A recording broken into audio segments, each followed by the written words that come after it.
হ্যাঁ, বিসমিল্লাহির রহমানির রাহিম। আজ 28শে মে 2024 সাল। বাংলাদেশের উপরে যে উপকূল অতিক্রম করেছে যে প্রবল ঘূর্ণিঝড় রিমাল, সেই রিমালটির সর্বশেষ যে পরিস্থিতি, সেই পরিস্থিতি আমি আপনাদেরকে এখন জানাচ্ছি। সে ঘূর্ণিঝড়টি বাংলাদেশের ল্যান্ডে ঢুকে সে কিন্তু গতকাল পর্যন্ত ছিল সিলেট এই যশোর অঞ্চলে, সে স্থল গভীর নিম্নচাপ ছিল। এর পরবর্তীতে সে উত্তর পূর্ব দিকে অগ্রসর হয়ে আজ সকালে সে সিলেট অঞ্চলে স্থল ও নিম্নচাপ হিসেবে অবস্থান করছে।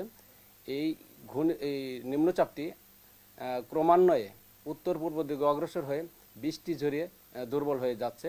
আজ দুপুরের পরে সে বাংলাদেশে অঞ্চল ত্যাগ করে ভারতের আসাম অঞ্চলের দিকে চলে যাবে এবং আস্তে আস্তে বাংলাদেশ থেকে সে গুরুত্বহীন হয়ে যাবে। এর প্রভাবে বঙ্গোপসাগর উত্তাল রয়েছে বিদায় বাংলাদেশের যে উপকূলীয় অঞ্চলগুলো আছে সেখানে জড়ো হওয়া অব্যাহত আছে। ফলে চট্টগ্রাম, কক্সবাজার, মংলা এবং পায়রা যে সমুদ্র বন্দরগুলো আছে তাদেরকে আমরা 3 নম্বর স্থানীয় সতর্কতা সংকেত যে জারি করেছি তা অব্যাহত রাখার জন্য নির্দেশ জারি করা হয়েছে। এর পরবর্তীতে উত্তর বঙ্গোপসাগরে মাছ ধরার নৌকা এবং ট্রলারকে পরবর্তী নির্দেশ না দেওয়া পর্যন্ত উপকূলের কাছাকাছি থেকে সাবধানে চলাচল করতে বলা হয়েছে। এই ছিল আমাদের সর্বশেষ যে ঘূর্ণিঝড় রিমাল, তার পরিস্থিতি কি অবস্থায় আছে সে আমি আপনাদেরকে জানালাম। ঘূর্ণিঝড়ের প্রভাবে আমরা দেখেছি যে দুদিনের মতো প্রায় একদিন তো টানা বৃষ্টি হলো, আজকে বৃষ্টি কমেছে। এই ঘূর্ণিঝড়ের প্রভাব বা সামনের কয়েকদিন আসলে আবহাওয়া পরিস্থিতিটা যদি একটু বলেন, পূর্বাভাসটা কি আছে? হ্যাঁ, ধন্যবাদ। গত 24 ঘন্টা আমরা কিন্তু প্রচুর বৃষ্টিপাত পেয়েছি। আমরা আগেই বলেছিলাম সারা বাংলাদেশে এর প্রভাবে বৃষ্টিপাত হবে এবং প্রচুর বৃষ্টিপাত হবে। সে অনুযায়ী কিন্তু আমরা গত 24 ঘন্টায় বাংলাদেশে ঢাকাতে 224 মিলিমিটার বৃষ্টিপাত রেকর্ড করেছি। চাঁদপুরে সর্বোচ্চ বৃষ্টিপাত আমরা রেকর্ড করেছি 257 মিলিমিটার এবং চট্টগ্রামে 249 মিলিমিটার বৃষ্টিপাত রেকর্ড করা হয়েছে। অর্থাৎ বাংলাদেশের প্রত্যেকটি বিভাগেই প্রচুর বৃষ্টিপাত আমাদের রেকর্ড করা হয়েছে। আর এই ঘূর্ণিঝড় এখন যদিও নেই, সে একটি নিম্নচাপে পরিণত হয়ে গেছে এবং আস্তে আস্তে দুর্বল হয়ে যাবে। এর প্রভাবে কিন্তু বৃষ্টিপাতের প্রবণতা আস্তে আস্তে বাংলাদেশ থেকে কমে যাবে। অর্থাৎ বাংলাদেশের যে উত্তর এবং পশ্চিমের যে অঞ্চলগুলো, আজই ওই সব অঞ্চল থেকে বৃষ্টিপাত একেবারেই শেষ হয়ে যাবে এবং পরবর্তীতে আজ এবং আগামীকাল সিলেট এবং ময়মনসিংহ অঞ্চল, সেই সাথে কুমিল্লা অঞ্চল সহ বৃষ্টিপাতের প্রবণতা কিছুটা থাকবে, তবে পরিমাণ খুবই কম থাকবে।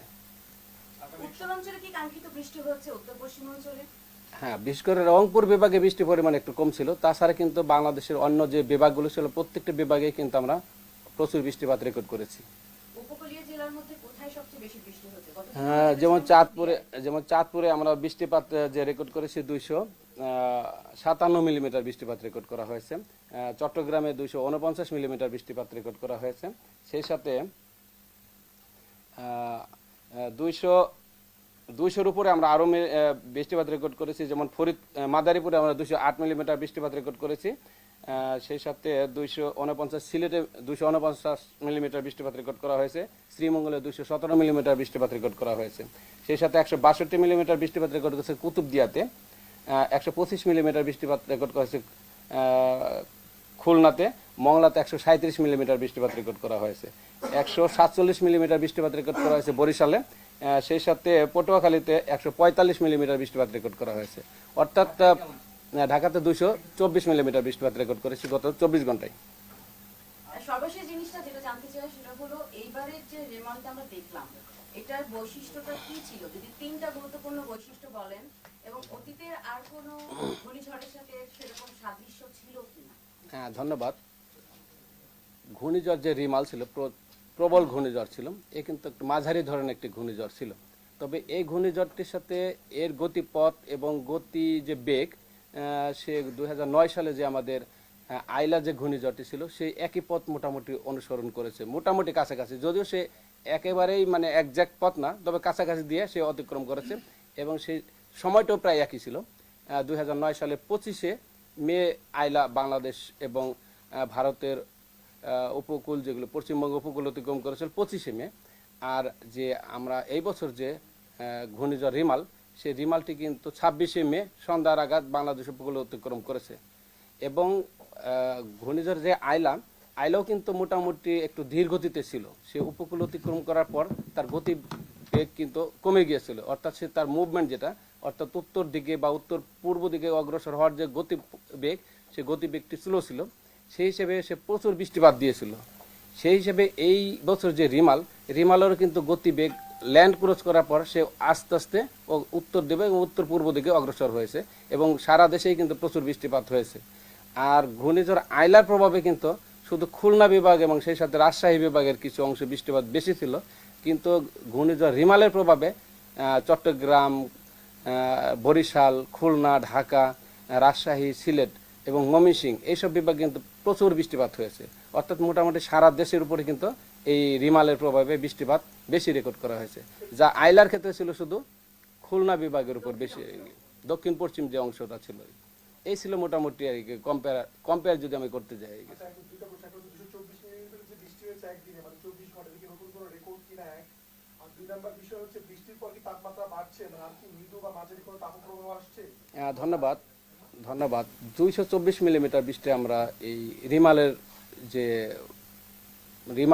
থেকে আমরা পেয়েছি গত 24 ঘন্টায় ঢাকাতে শুধু আমরা।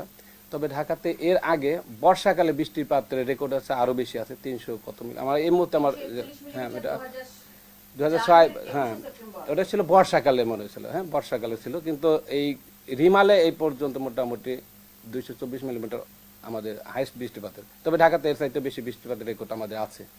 আর যেটা বলেছেন যে এর প্রভাবে তাপমাত্রা বৃদ্ধি পাবে কিনা, যেহেতু বৃষ্টিপাতের প্রবণতা একটু কমে যাবে এখন, আর বৃষ্টিপাতের প্রবণতা কমে গেলে বাতাসের গতিও কিন্তু অনেকটা কমে যাবে, তাপমাত্রা কিছুটা বৃদ্ধির দিকে চলে যাবে। তবে বৃদ্ধি পেলেও তাপমাত্রা যেন হঠাৎ করে যেন আমাদের সেই তাপ প্রবাহের মধ্যে চলে আসবে সেই অবস্থা আপাতত এই মুহূর্তে আপাতত নেই। কারণ তাপ প্রবাহ কন্টিনিউয়াসলি যদি তাপমাত্রা বাড়তে থাকে তাহলে তারপরে আমাদের কমপক্ষে 1 সপ্তাহ বা 10 দিন সময় লেগে যাবে। আরেকটি হলো যে এই মুহূর্তে কিন্তু আমাদের যে দক্ষিণ পশ্চিম মৌসুমী বায়ু, সেই বায়ু কিন্তু অনেকটা উত্তর বঙ্গোপসাগরে আমাদের কোস্টের কাছাকাছি প্রায় চলে এসেছে। বিদায় তাপমাত্রা অত বাড়ার আপাতত সেই ধরনের পরিস্থিতি আপাতত নেই। মৌসুমী বায়ু যখন বাংলাদেশের উপর প্রভাব বিস্তার করতে থাকবে তখন কিন্তু আবার বৃষ্টির প্রবণতা আবার বাড়তে থাকবে। আইএমডি তারা ফোরকাস্ট করেছে যে কেরালাতে উইদিন নেক্সট 5 ডেজ এর মধ্যে মনসুন আসবে। তো কলকাতাতেও তারা বলেছে যে নেক্সট 3 ডেজ এর মধ্যে আসবে। তো আমাদের দেশে কবে নাগাদ? মনে হয় আপনি ইনফরমেশনটা অনেক আগের পেয়েছেন। অলরেডি কেরালা পার হয়ে সে আন্দামান দ্বীপ পার হয়ে সে কিন্তু মানে উত্তর বঙ্গোপসাগরে সে মৌসুমী বায়ু চলে এসেছে। আপনি যে ইনফরমেশনটা নিয়েছেন ওটা মনে হয় অনেক আগের ইনফরমেশন। হ্যাঁ, কলকাতায় মৌসুমী বায়ু যেতে কিন্তু আরও অনেক সময় লাগে। যেমন বাংলাদেশে যখন মৌসুমী বায়ু প্রবেশ করে তখন কিন্তু চট্টগ্রাম, সিলেট, বরিশাল, ঢাকা, ময়মনসিংহ দিয়ে ওদিক দিয়ে রাজশাহী, রংপুর পার হওয়ার পরে খুলনা অঞ্চল মৌসুমী বায়ু প্রভাব বিস্তার করে। আর খুলনার কাছাকাছি কিন্তু কলকাতা আর কি। আপনি যে ইনফরমেশনটা নিয়েছেন ওটা মনে হয় অনেক দিন আগে করে ইনফরমেশন, এখনকার ইনফরমেশন না। মৌসুমী বায়ু অলরেডি উত্তর বঙ্গোপসাগর চলে এসেছে। না আপাতত, ধন্যবাদ, আপাতত কিন্তু বাংলাদেশের উপর আপাতত ওই ধরনের বড় কোনো ঝড়ের আপাতত কোনো সম্ভাবনা নেই। যে নিম্নচাপটি সে নিম্নচাপটি কিন্তু আস্তে আস্তে দুর্বল হয়ে যাবে এবং উত্তর পূর্ব দিকে, আমি আগেই বলেছি, আজকে দুপুরের পরে অর্থাৎ বিকালের দিকে বাংলাদেশ অঞ্চল থেকে সে চলে যাবে এবং আস্তে আস্তে দুর্বল হয়ে যাবে এবং বৃষ্টির যে প্রবণতা সে আরও আস্তে আস্তে কমে যাবে। বিশেষ করে আপনার ঢাকা সহ রাজশাহী, রংপুর, খুলনা বিভাগে এরপর দুপুরের পর থেকে অনেক জায়গায় রোদ পাওয়ার সম্ভাবনা আছে। মে মাসে কেন এত ঘূর্ণিঝড় আসে? যেমন গত 2009 সালের পর থেকে দেখা যাচ্ছে যে মে মাসেই ঘূর্ণিঝড়গুলোর মানে আঘাত হানার ইয়েটা বেশি। আসলে বাংলাদেশের দক্ষিণে যে বঙ্গোপসাগর আছে, বঙ্গোপসাগরে কিন্তু 2টি সিজনে ঘূর্ণিঝড় তৈরি হয়। একটি হলো প্রি মনসুন আমরা বলে থাকি, আর একটি হলো পোস্ট মনসুন। পোস্ট মনসুন মানে অক্টোবর নভেম্বর মাসে, আর প্রি মনসুন হলো মার্চ টু মে।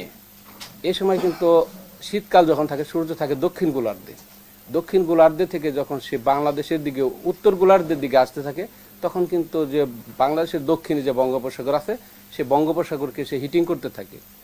মে মাস, এপ্রিল মাস, যখন এপ্রিল মাস, মে মাস থাকে তখন কিন্তু একটি ঘূর্ণিঝড় তৈরি হতে হলে তাকে বিশাল জলরাশি থাকতে হয়, সাগর থাকতে হয়, এবং ওইখানে সে যে প্রথম তার ক্রাইটেরিয়া হলো তাকে হিটিং হতে হবে, পোটেনশিয়াল হিট থাকতে হবে, ভর্টিসিটি তৈরি করতে হবে, তারপরে তার সি সারফেস টেম্পারেচার বৃদ্ধি হতে হবে।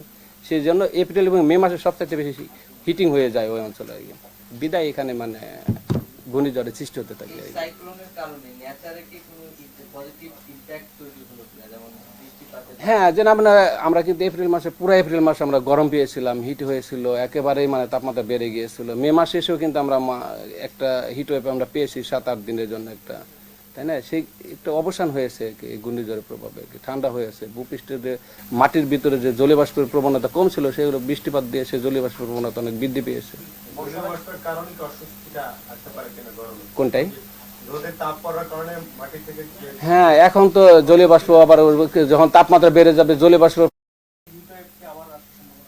বর্ষাকালেও হিট হয়। বাংলাদেশে কিন্তু গত বছর হিট ওয়েভ কিন্তু বর্ষাকালে হয়েছে, 40-41 ডিগ্রি পর্যন্ত তাপমাত্রা কিন্তু গত বছর হয়েছিল এই বর্ষাকালে আর কি। বর্ষাকালে যখন মানে ব্রেক মনসুন হয়ে যায়, উইক মনসুন হয়ে যায়, তখন কিন্তু বৃষ্টিপাত থাকে না। আর বৃষ্টিপাত না থাকলে এই সময় কিন্তু সূর্য আমাদের উত্তর গোলার্ধে থাকে, দিন বড় হয়ে যায়, ফলে এই সময় কিন্তু হিট ওয়েভ সৃষ্টি হতে থাকে বাংলাদেশের উপরে। এর নজির অনেক আছে আর কি। যখনই বৃষ্টি ব্রেক মনসুন হয়ে যাবে, উইক মনসুন হয়ে যাবে, তখন কিন্তু বৃষ্টির প্রবণতা কমে যাবে, তাপমাত্রা বাড়তে থাকবে, কোথাও কোথাও হিট ওয়েভ চলে আসবে। আর বর্ষাকালে সবচাইতে বেশি জলীয়বাষ্পর যোগান হয়ে যায়, উত্তর বঙ্গোপসাগর থেকে জলীয়বাষ্প চলে আসে। এই সময় মোটামুটি কিন্তু তাপমাত্রা পেলে কিন্তু জলীয়বাষ্পের আধিক্যতার জন্য, বেশি জলীয়বাষ্পের জন্য, জলীয়বাষ্প যখন হিটিং হয়ে যায় মানুষের ভিতরে কিন্তু অস্বস্তিকর পরিস্থিতি তখন তৈরি হয়ে যায়। বর্ষা কি এভাবে ঠিক ঠিক সময় এই বছরে আমরা এখন আমাদের যে এক্সপেকটেশন, আমাদের যে অ্যানালাইসিস, সে অনুযায়ী কিন্তু বর্ষা মনে হয় ডিউ টাইমে চলে আসবে আর কি, টাইম মতো চলে আসবে আর কি। সময়টা বলেন কোথায় থেকে কোন দিক থেকে কিভাবে? সাধারণত বর্ষাকাল আমাদের ধরি আমরা জুন থেকে সেপ্টেম্বর পর্যন্ত, জুন মাস কিন্তু এখানে আসে নাই, তবে আমাদের এখন ওই যে উত্তর বঙ্গোপসাগর পর্যন্ত মোটামুটি বর্ষার যে প্রভাব, সে প্রভাব চলে এসেছে। আমরা আশা করছি হয়তো 4-5 দিনের মধ্যে হয়তো করবে, মৌসুমী বায়ু বাংলাদেশের দক্ষিণ যে পূর্বাঞ্চল সেই অঞ্চলে ঢুকে যাওয়ার সম্ভাবনা আছে। আচ্ছা, রিমালের আসলে যে বাংলাদেশের ঢুকে যে সময়ের মধ্যে আসলে বের হয়ে যাওয়াটা আসলে একটু বেশি সময় স্থায়ী হয়েছে, মানে এটা আসলে কোনো কারণ? না, ওই সময় কয়দিনে কখন বের হয়ে যাবে ওই দিন কিন্তু রিমাল যখন সাইক্লোন হিসেবে ছিল তখনই তার নাম ছিল রিমাল। এরপরে কিন্তু সে ডিপ্রেশন হয়ে গেছে, ল্যান্ড ডিপ্রেশন হয়ে গেছে, তারপরে রিমাল নামে আর সে নাই। যখন সে সাইক্লোন থাকে, ঘূর্ণিঝড় থাকে, তখন তার নাম থাকে, এরপরে কিন্তু আর নাম থাকে না। সে যেহেতু একটি মাঝারি ধরনের সাইক্লোন ছিল, এর যে ল্যান্ড এসে যদি শক্তিশালী সাইক্লোন থাকলে সে কিন্তু দ্রুত গতিতে পাস হয়ে চলে যায়, এ কিন্তু মাঝারি ধরনের একটা সাইক্লোন ছিল, সেই জন্য কিন্তু সে অত দ্রুত গতিতে ল্যান্ড ক্রস করে ওই ল্যান্ডের ভিতরে সে অত দ্রুত গতিতে সে উত্তর দিকে বা অত উত্তর পূর্ব দিকে অগ্রসর হয় নাই।